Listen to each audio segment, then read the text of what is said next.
Shalom Bapak Ibu Saudara yang dikasih Tuhan Yesus. Jumpa kembali dalam ibadah secara online pada pagi hari ini. Kiranya Tuhan hadir dan siap memberkati kita semua. Haleluya.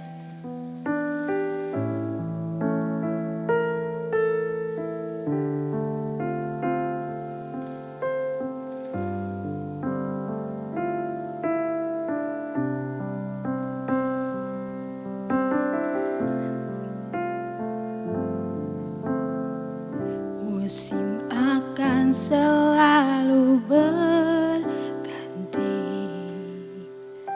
kasih Tuhan tetap abadi, tak akan berubah sampai selamanya. Ku tetap percaya,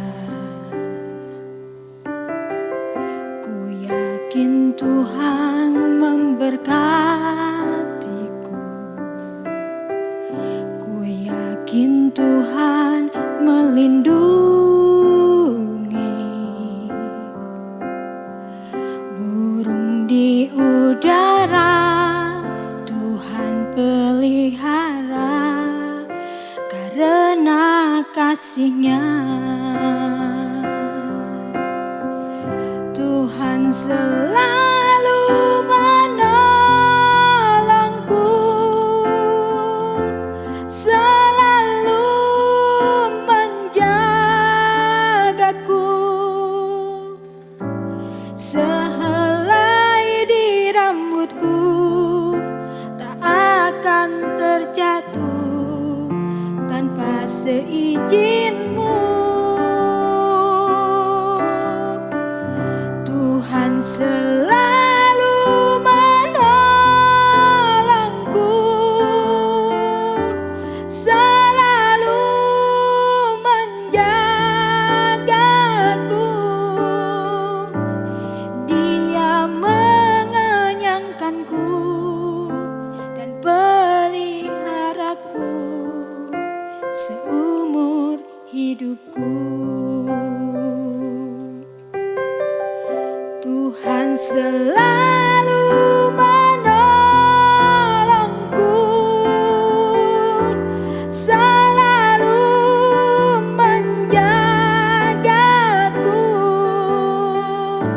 Sehelai di rambutku tak akan terjatuh tanpa seizin-Mu. Selalu menolongku, selalu menjagaku. Dia mengenyangkanku dan peliharaku seumur hidupku. Dia mengenyangkanku dan peliharaku seumur hidupku. Dia mengenyangkanku dan peliharaku seumur hidupku.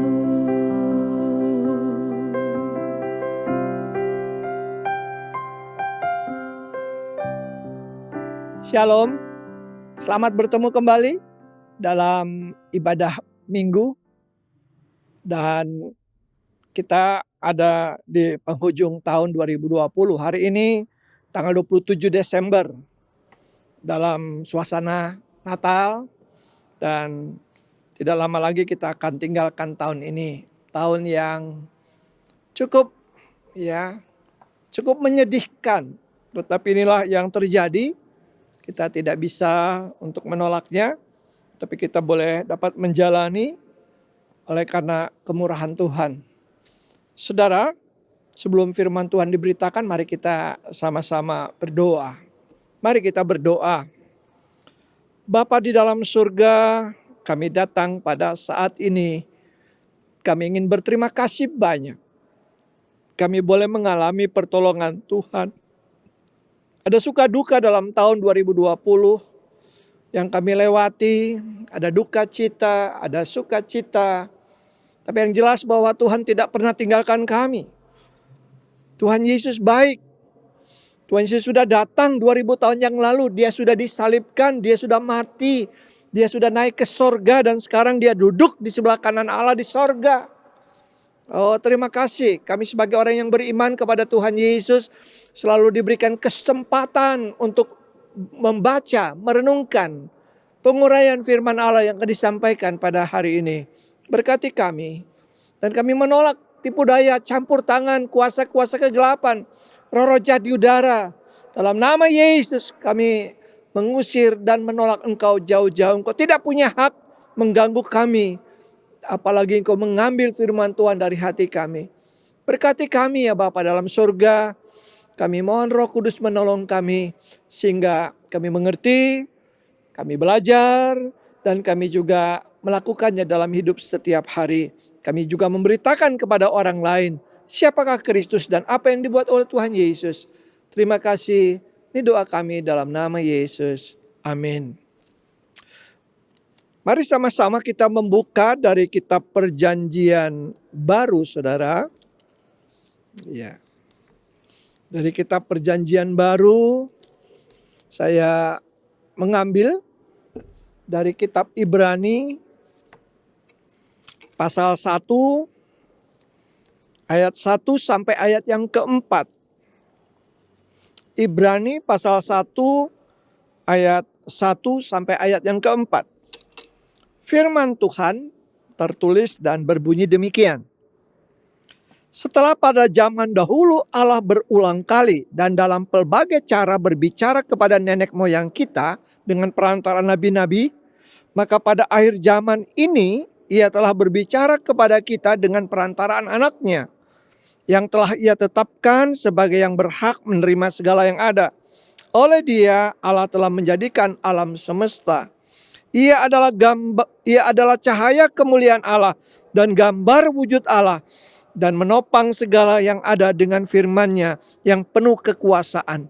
Dan setelah ia selesai mengadakan penyucian dosa, ia duduk di sebelah kanan yang maha besar, di tempat yang tinggi, jauh lebih tinggi daripada malaikat-malaikat, sama seperti nama yang dikaruniakan kepadanya jauh lebih indah daripada nama mereka. Saudara-saudara yang Tuhan Yesus kasihi, saya mengatakan tadi bahwa Tuhan Yesus pernah lahir. Tuhan Yesus pernah ada dalam kandungan dari seorang wanita yang bernama Maria. Dia mempunyai ayah insani, ayah manusiawi yang namanya Yusuf. Walaupun kita tahu ketika kandungan Maria yang berisikan Yesus itu adalah Allah sejati karena ia mengandung karena Roh Kudus. Dan kemudian ia lahir. Semua orang Kristen merayakannya sebagai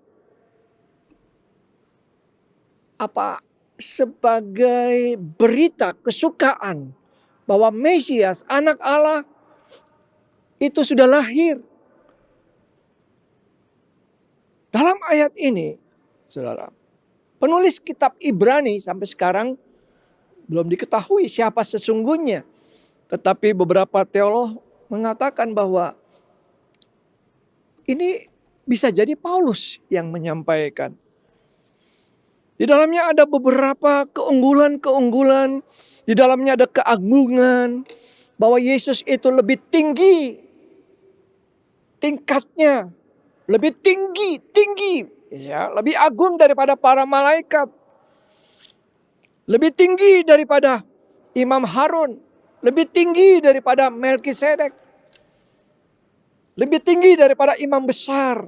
Dan dikatakan bahwa kita memiliki imam besar di sorga yang duduk di sebelah kanan Allah itu. Pernyataan penulis Ibrani kepada orang-orang Ibrani pada zaman itu. Ya, ingin menyatakan bahwa dalam perjanjian lama Allah sudah berbicara dengan caranya sendiri, dengan cara Allah. Ia memakai perantara, yaitu para nabi, ada hakim-hakim, ada orang-orang, para imam, dan semua yang dipakai oleh Tuhan dalam perjanjian lama. Tetapi kita tahu bahwa penolakan terhadap imam-imam, penolakan terhadap para nabi yang berbicara kepada Israel kuno pada waktu itu, dan Israel ketika zaman Yesus, ya, mereka menolak, mereka tidak menerima apa yang Allah inginkan, mereka memberontak, mereka berbalik belakang, padahal Allah mengatakan bahwa orang-orang Israel itu adalah orang-orang yang dipilih Allah. Dan tapi Yohanes mengatakan bahwa dari orang-orang Yahudilah lahir juru selamat. Keselamatan itu datang dari orang-orang Yahudi. Tapi orang-orang Yahudi pada zaman Kristus menolak. Karena dianggap bahwa tidak ada nabi dari Nazaret. Dan kalau kita membaca bahwa Yesus keturunan daripada raja-raja Israel. Saudara, sesudah Allah berbicara kepada manusia pada zaman itu, kepada nenek moyang daripada bangsa Israel, maka pada akhir zaman Allah berbicara kepada kita dengan perantaraan anaknya yang ditetapkan oleh Allah sendiri untuk menerima segala yang ada. Ini bicara yang menjadi fokus pembicaraan pembacaan kita hari ini adalah pribadi Yesus Kristus, Tuhan. Ia juga menulis mengenai bahwa pribadi itu adalah anak Allah. Dan kemudian dalam ayat 3, bahwa Yesus Kristus yang dijanjikan oleh Allah kepada bangsa Israel, kepada dunia ini, bahwa pribadi ini adalah cahaya kemuliaan Allah dan gambar wujud Allah, saudara. Saya ingat ketika saya meragukan tentang keilahian, kealahan Kristus. Saya mendapatkan keterangan dari satu pengkhotbah. Demikian, saudara. Allah itu adalah Allah pencipta langit dan bumi yang Alkitab menulis dari kitab Kejadian pasal 1 adalah Allah yang berkuasa, Allah yang maha kuasa, dan Musa mengatakan namanya adalah Yahweh, YHWH. Kemudian mereka mengatakan Adonai, Elohim, dengan nama-nama yang Israel tidak berani untuk berbicara atau mengatakan memanggil Allah secara pribadi itu dengan Yahweh. Nah, saudara, Allah menciptakan segala sesuatu di muka bumi ini dengan firman-Nya. Dan saya ingat bahwa dalam keterangan itu Allah berkuasa. Kalau Dia mau menjadi pohon atau Dia menjelma menjadi salah satu dari sekian banyak hewan, maka Allah bisa melakukannya. Karena Allah berkuasa. Nah, tentu Alkitab tidak menulis bahwa Allah menjadi pohon, Allah menjelmakan dirinya menjadi salah satu hewan yang ada di muka bumi. Pengkhotbah itu mengatakan begini, saudara. Bagaimana saya ingin berbicara kepada semut karena saya sudah menginjak temannya mati. Saya ingin menyatakan maaf kepada semut. Saya ingin merasakan kegalauan hati semut-semut yang lain. Saya tidak mungkin semut itu bisa mengerti bahasa saya. Maka yang harus saya lakukan adalah saya menjadi semut sehingga saya bisa berbicara kepada mereka. Saya bisa merasakan penderitaan, kesusahan atau kegalauan daripada semut itu. Saya harus menyerupai. Nah, saudara, saya baru mengerti itu. Kalau Allah menjadi manusia dalam Tuhan Yesus Kristus yang kita tahu, yang kita percayai, maka itu adalah hak Allah untuk menyatakan pribadi Allah yang tidak kelihatan itu, yang roh adanya, Yohanes pasal 4, bahwa Allah adalah roh dan barang siapa menyembah Dia harus menyembah dalam roh dan kebenaran itu. Dan kemudian manusia tentu pada waktu itu hanya mengira-ngira bahwa Allah yang berbicara kepada Musa seperti apa gambarannya. Dan jikalau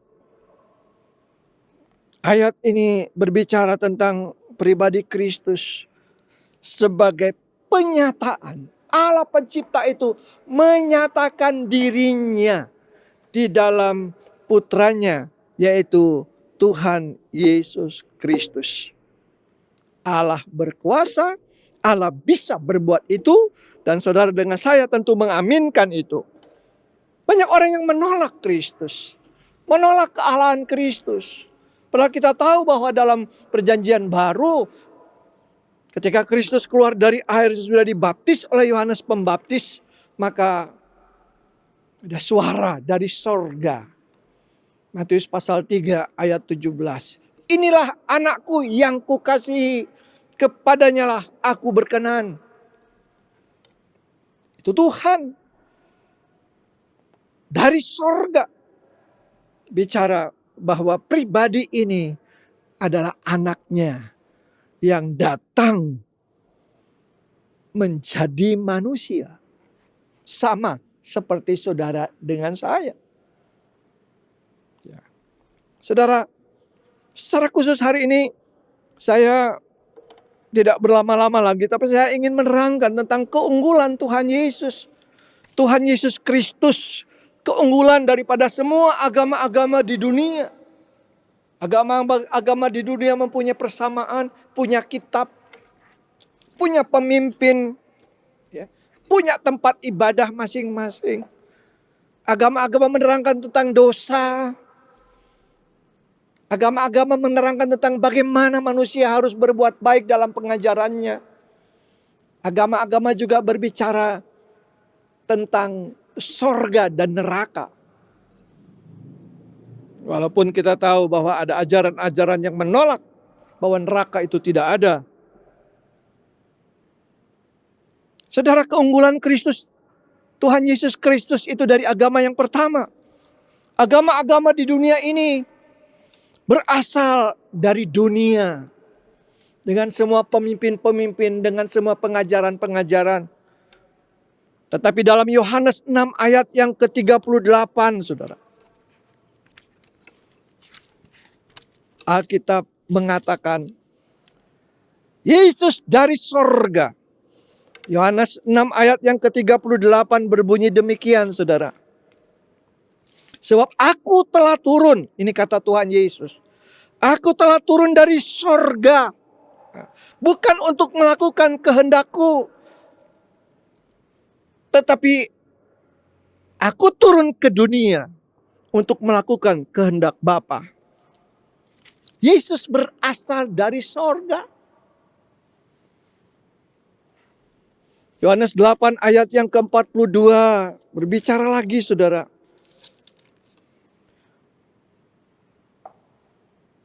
Aku keluar dan datang dari Allah.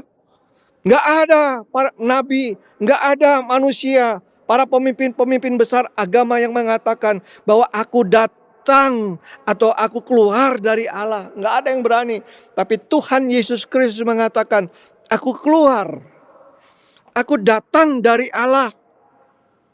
Tapi dikatakan bahwa aku datang bukan untuk kehendakku sendiri. Yesus Kristus membawa misi Allah. Apa yang harus dilakukan oleh Yesus. Dan itu puncaknya adalah disalibkan untuk dosa manusia. Jadi Kristus sudah lahir. Natal bukan saja berbicara tentang Yesus yang bayi, tetapi satu pribadi yang sudah melakukan karyanya secara sempurna dan utuh. Hanya untuk saudara dengan saya. Dia peduli dengan saudara dengan saya. Dia peduli dengan rumah tangga kita. Dia peduli dengan dosa saudara. Tidak ada pengajaran di muka bumi yang mengatakan bahwa Allah itu penuh kasih. Allah mengasihi orang berdosa. Dan Allah ingin supaya orang berdosa itu bertobat dan datang kepada Kristus. Sebagai penyataan kasih Allah itu. Agama-agama hanya mengajarkan tentang bagaimana hidup suci. Bagaimana supaya masuk surga. Tetapi saudara, kalau Tuhan Yesus Kristus, Ia sendiri bertindak untuk menyelamatkan manusia dari dosa. Ia sendiri menyucikan manusia itu dari dosa. Ia adalah jalan ke surga. Yohanes 14 ayat 6. Tidak ada nama lain yang diberikan oleh Allah kepada dunia, yang olehnya manusia diselamatkan. Hanya nama Tuhan Yesus, saudara. Saudara, tidak salah. Saudara dan saya boleh percaya kepada Tuhan Yesus Kristus. Penting, saudara. Penting sangat. Matius 1 ayat 21 bahwa Ia datang, malaikat bicara bahwa ini adalah anak Allah. Lukas pasal 1, pasal 2, fokusnya adalah pribadi Kristus yang datang ke dalam dunia. Secara khusus untuk menyelamatkan manusia dari dosa.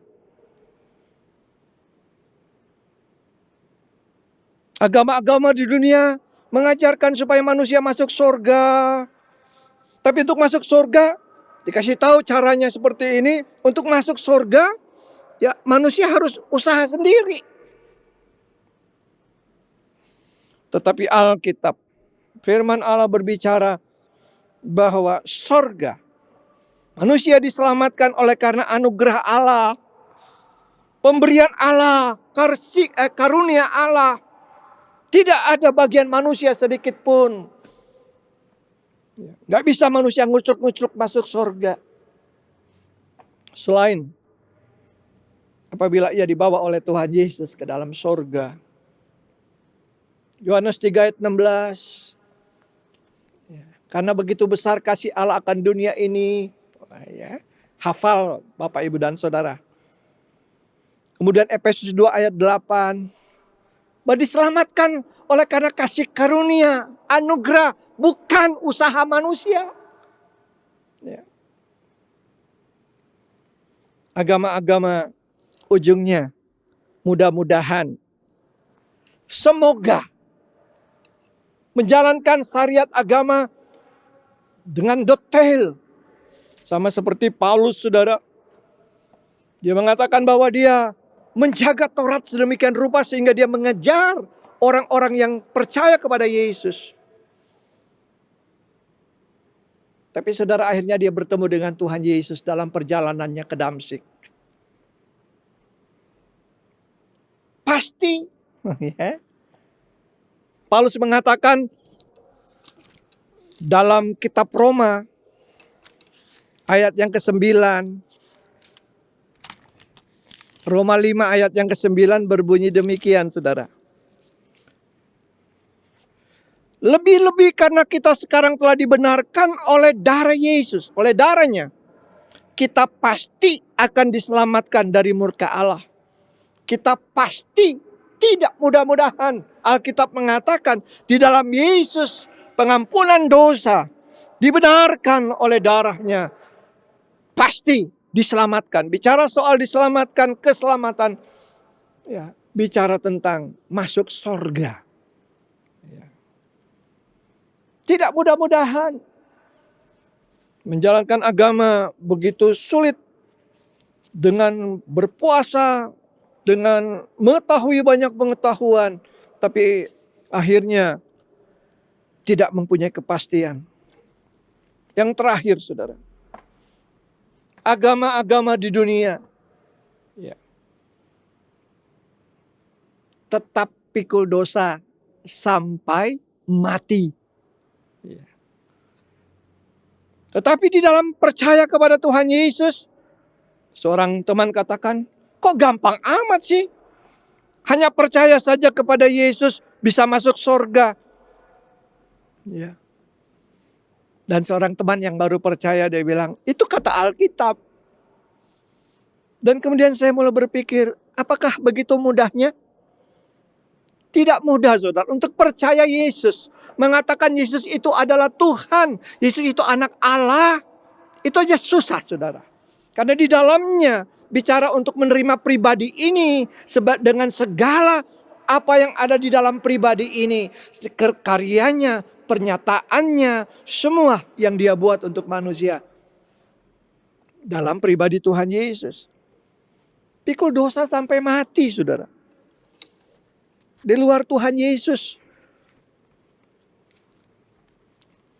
Indah, saudara, ayat ini berbunyi demikian.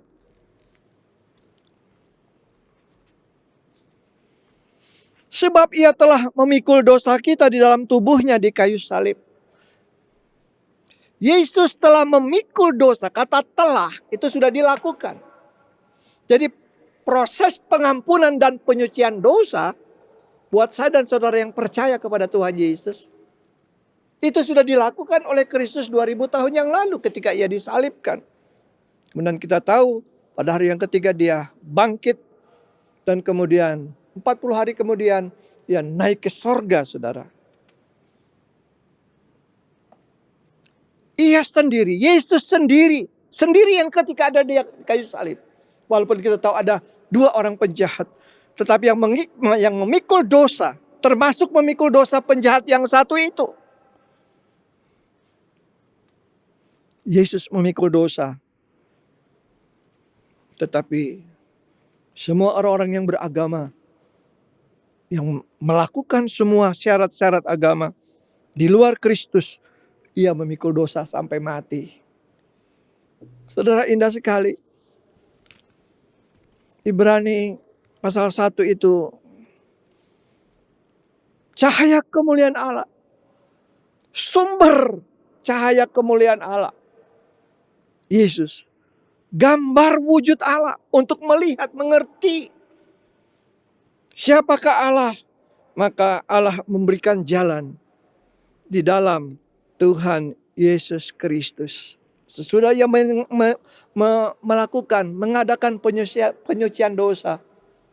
Kemudian ia naik ke surga, duduk di sebelah kanan yang maha besar. Saudara, Natal intinya mengagungkan, memuliakan, meninggikan Yesus Kristus. Tidak hanya dengan iman, tetapi juga dengan perbuatan yang nyata. Saudara-saudara yang melakukan Natal dan Tahun Baru dengan bermabuk-mabukan, ya, engkau jauh daripada kebenaran Tuhan. Engkau masih berpusat kepada dirimu sendiri. Karena Allah tidak suka seperti itu. Allah ingin supaya Yesus Kristus diterima. Dan saudara memberi diri dalam satu penyerahan untuk diubah oleh Tuhan Yesus. Natal seminggu sebelum Tahun Baru. Maka manusia dipersiapkan oleh Tuhan untuk masuk dalam tahun yang baru dengan pengharapan yang baru. Sebab itu Natal sangat diharapkan. Natal merupakan hari di mana orang mengadakan pembaharuan di dalam hidupnya dengan pertobatan yang sungguh. Mengoreksi pada hari-hari ke belakang dan semua apa yang dilakukan. Dosa-dosa boleh dibawa kepada Tuhan Yesus yang bukan bayi lagi. Tetapi dia ada di sorga. Menantikan waktunya. Di mana dia akan membawa orang-orang yang percaya. Untuk masuk ke tempat. Di mana dia ada. Orang-orang yang percaya kepada Tuhan Yesus juga ada. Yesus ada di sorga. Saudara yang percaya kepada Yesus. Maka tempat saudara bukan di neraka. Pasti. Tetapi ada di sorga. Nah, perjalanan itu kita masih hidup maka kita boleh dapat melakukan seperti apa yang diinginkan oleh Tuhan Yesus. Percaya dan taat. Tuhan memberkati kita. Haleluya. Amin. Mari kita berdoa bersama-sama. Bapa dalam surga, kami berterima kasih bahwa masih ada firman Tuhan yang memberitakan. Kami senang sekali bahwa kami tidak salah. Kami sungguh bersuka cita karena kami boleh percaya kepada Tuhan Yesus. Tuhan Yesus adalah wujud gambar Allah. Tuhan Yesus adalah cahaya kemuliaan Allah. Tuhan Yesus adalah anak Allah yang sudah pernah lahir di Bethlehem, yang pernah mati di Bukit Golgota, tapi kemudian bangkit, dan pada hari yang ke-40 ia naik ke surga. Ia duduk di sebelah kanan yang maha besar, Allah itu, dan ia akan datang untuk menjemput kami semua orang berdosa. Terima kasih. Bahwa dalam Tuhan Yesus ada pengampunan, dalam Tuhan Yesus ada jalan, dalam Tuhan Yesus ada kekuatan, dalam Tuhan Yesus ada perlindungan, dan dalam Tuhan Yesus ada keselamatan, ada sorga. Haleluya, amin.